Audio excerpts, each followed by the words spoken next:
Break के बाद आपका स्वागत है। बढ़ते हैं बाकी खबरों की ओर। हरियाणा में पेपर लीक मामला तूल पकड़ता जा रहा है, जिसको लेकर विपक्ष भी सरकार को घेरने की तैयारी में है। हालांकि सरकार एक नया कानून लाने की तैयारी में है। कांग्रेस प्रदेश अध्यक्ष कुमारी शैलजा का इस पर कहना है कि पेपर लीक होना सरकार की नाकामी है। पेपर तो पहले भी होते थे, लेकिन अब क्यों पेपर लीक हो रहे हैं, तो ये आरोप लगाए हैं कुमारी शैलजा ने। हालांकि विपक्ष सरकार को घेरने की तैयारी में है।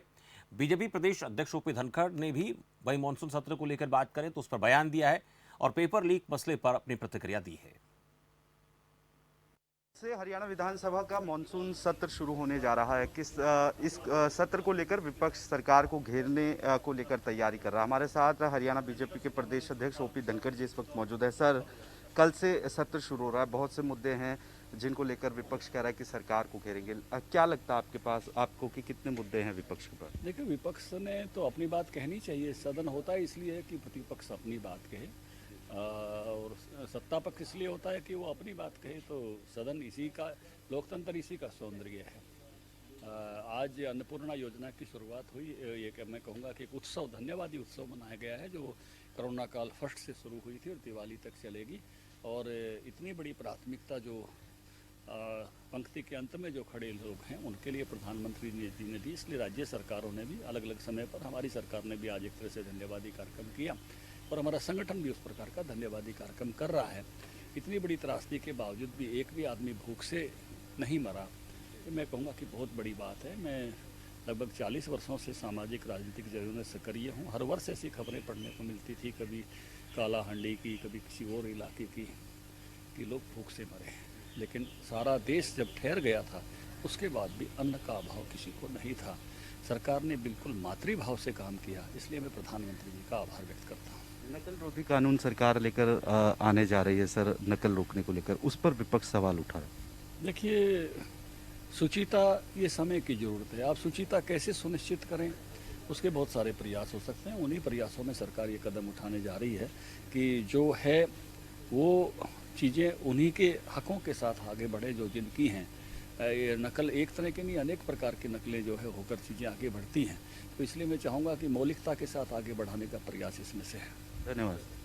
तो ये थे हमारे साथ हरियाणा भाजपा के अध्यक्ष ओपी धनखड़, जिन्होंने विधानसभा का जो मानसून सत्र है उसमें जिस तरह की तैयारी जो है वो विपक्ष की तरफ से की जा रही है, उस पर जवाब देते नजर आए।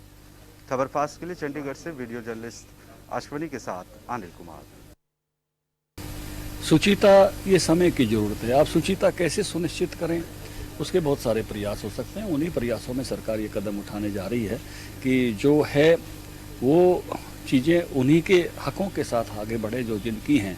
ये नकल एक तरह की नहीं, अनेक प्रकार की नकलें जो है होकर चीज़ें आगे बढ़ती हैं।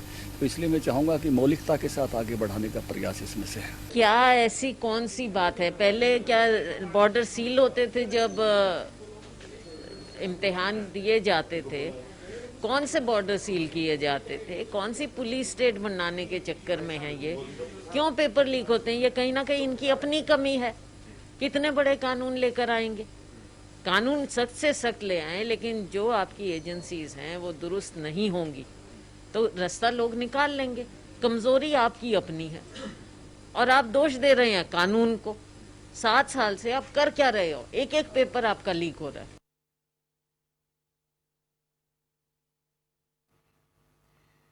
तो विधानसभा के मानसून सत्र को लेकर विपक्ष इस बार हमलावर होता नजर आ रहा है।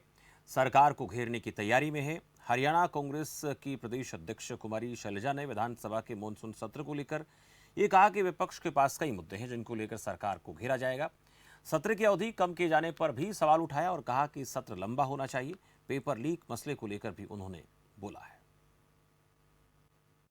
हरियाणा विधानसभा का मानसून सत्र कल से शुरू होने जा रहा है। मानसून सत्र में सरकार को घेरने को लेकर जो विपक्ष है उसकी तरफ से किस तरीके की रणनीति बनाई गई है, इस पर बात करेंगे। हमारे साथ हरियाणा कांग्रेस की प्रदेश अध्यक्षा कुमारी शैलजा जी इस वक्त मौजूद हैं। मैम, कल से सेशन शुरू होने जा रहा है, किन मुद्दों को लेकर कांग्रेस सरकार को घेरेगी? मुद्दे ही मुद्दे हैं। जब से ये सरकार बनी है लोगों को ऐसे मुद्दे देते हैं कि लोगों का विश्वास सरकार में उठ जाता है और हर बार यही हो रहा है। पिछले समय से आप देख रहे हैं कि ये ऐसी सरकार पहली बार हुई है इतिहास में, हरियाणा की सरकार, बीजेपी सरकार, जो लोगों के बीच में नहीं जा पा रहे हैं। इतने विरोध का सामना करना पड़ रहा है, काले झंडे इनको दिखाए जा रहे हैं, घर से निकल नहीं पा रहे हैं, तो ये कैसी सरकार है। 3 दिन का सत्र रखा है, मुद्दे बहुत ज़्यादा हैं, चाहे पेपर लीक का मामला हो, किसानों का हो, रोज़गार की बात है, हमारे जो ओलंपिक मेडल जीत कर आए हैं बच्चे, उनके लिए भी क्या कुछ करे सरकार।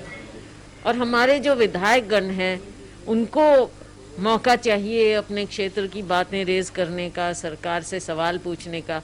एक मौका होता है जो लोकतंत्र का एक अभिन्न हिस्सा है, जिसमें लोगों की बात को सरकार तक पहुंचाया जाता है। लेकिन 3-3 दिन के मुश्किल से सेशन करते हैं, उसमें सरकार अपने आप को बचाती ही नज़र आती है, डिस्कशन ढंग से हो नहीं पाते। तो ये लोग देखते हैं इस चीज़ को, तो सरकार केवल बचती हुई नज़र आती है। सवाल ये था कि पिछले लंबे समय से देखने को मिला कि लगातार जो परीक्षाएं वो रद्द हो रही है। अब सरकार एक नया कानून लाने की तैयारी में है, उसमें कई तरह की नई चीज़ें लाने की तैयारी कर रही है। 7 साल तक की सज़ा दी जाए, ऐसा प्रस्तावित है। और इसके साथ साथ ड्रेस कोड और सेंटर दूर बने, बॉर्डर सील कर दिए जाएं, इस तरीके की चर्चाएं हैं। किस तरीके से देखते हैं? क्या ऐसी कौन सी बात है? पहले क्या बॉर्डर सील होते थे जब इम्तिहान दिए जाते थे? कौन से बॉर्डर सील किए जाते थे? कौन सी पुलिस स्टेट बनाने के चक्कर में है ये? क्यों पेपर लीक होते हैं? ये कहीं ना कहीं इनकी अपनी कमी है। कितने बड़े कानून लेकर आएंगे?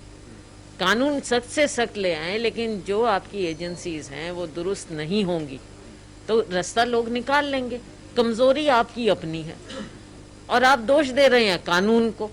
7 साल से आप कर क्या रहे हो? एक एक पेपर आपका लीक हो रहा है, तो अब फिर लोगों को बरगलाने की बात है कि हम कानून लाएंगे, ये लाएंगे, वो लाएंगे। सारा कुछ आपके हाथ में, सिस्टम आपके हाथ में, कमीशन आपका, तो क्यों पेपर लीक हुए? और एक बार नहीं, बार बार लीक हुए। सवाल यह है कि आज हरियाणा के मुख्यमंत्री ने अन्नपूर्णा योजना की शुरुआत की, उस योजना को किस तरीके से देखते हैं? कौन है ये? समझ नहीं आ रहा कि किसके लिए ये कार्य हो रहा है। जन कल्याण के लिए हो रहा है या केवल अपने नाम और फोटो छापने के लिए हो रहा है? उसमें अनाज कितने पैसे का है और बैग कितने पैसे का है? तुलना तो होनी चाहिए ना। प्रोपेगेंडा ज्यादा है, कोई जन कल्याण नहीं है। सवाल मेरा ये है कि संगठन की मैम कब तक ये घोषणा हो जाएगी आपकी तरफ से, क्योंकि पहले भी कहा गया आपकी तरफ से कि अंतिम चरण में है। अब क्या माने, कब तक? अभी भी आप ये समझ लीजिए कि अब होने वाला है। धन्यवाद। चलिए।